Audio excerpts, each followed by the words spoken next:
Hi, നമസ്കാരം. ഇന്ന് നമുക്കൊരു ഹോളി സ്പെഷ്യൽ ഗുജിയ ഉണ്ടാക്കിയാലോ? ഒരു ബൗളിലേക്ക് 1 കപ്പ് മൈദയും 2 ടേബിൾ സ്പൂൺ ചൂടാക്കിയ നെയ്യും ചേർത്ത് മിക്സ് ചെയ്ത് ഇതൊരു ഹോൾഡിംഗ് പരുവമാകുമ്പോൾ അല്പം വെള്ളം ചേർത്ത് കുഴച്ച് ചപ്പാത്തി മാവിൻ്റെ പരുവത്തിലാക്കി അരമണിക്കൂർ റെസ്റ്റ് ചെയ്യാനായി വെക്കണം.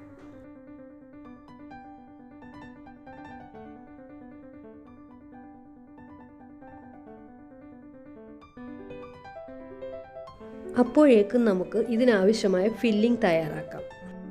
ഫില്ലിങ്ങിനായി ഒരു പാനിൽ നെയ്യ് ഒഴിച്ച് അല്പം ഡ്രൈ ഫ്രൂട്ട്സ് വറുത്തു മാറ്റി വെക്കാം. അതുപോലെ 3 ടേബിൾ സ്പൂൺ തേങ്ങ ചിരകിയതും ചെറുതായൊന്ന് ഫ്രൈ ചെയ്ത് മാറ്റി വെക്കണം.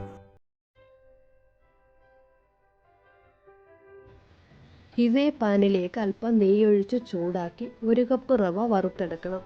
റവ നന്നായി വറുത്തു വരുമ്പോൾ 1/4 കപ്പ് പഞ്ചസാരയും 1/2 കപ്പ് പാലും ചേർത്ത് നന്നായി മിക്സ് ചെയ്ത് വേവിച്ചെടുക്കണം. അല്പം ഏലക്കാപ്പൊടിയും ചേർത്ത് കൊടുക്കണം. ഇതിലേക്ക് നേരത്തെ ഫ്രൈ ചെയ്ത് വെച്ച തേങ്ങയും ഡ്രൈ ഫ്രൂട്ട്സും ചേർത്ത് ഇളക്കി ഗ്യാസ് ഓഫ് ചെയ്യാം. നമ്മുടെ ഫില്ലിംഗ് റെഡിയായി കഴിഞ്ഞു.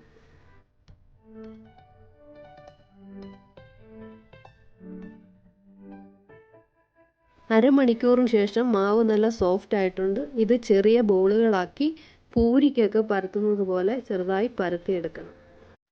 ഇതിലേക്ക് നേരത്തെ തയ്യാറാക്കി വെച്ച ഫില്ലിംഗ് ചേർത്ത് അരിവിൽ അല്പം വെള്ളം തടവി മടക്കി നന്നായി പ്രസ് ചെയ്തെടുക്കണം. അരികുവശം ചെറുതായി മടക്കി ഗുജിയയുടെ ഷേപ്പിലാക്കി എടുക്കണം.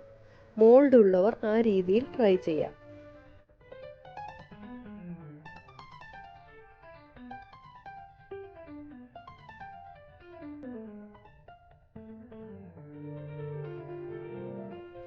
ഷേപ്പ് ചെയ്ത് വെച്ച ഈ ഗുജിയ ചൂടായ എണ്ണയിൽ മീഡിയം ഫ്ലെയിമിൽ ഫ്രൈ ചെയ്തെടുക്കണം.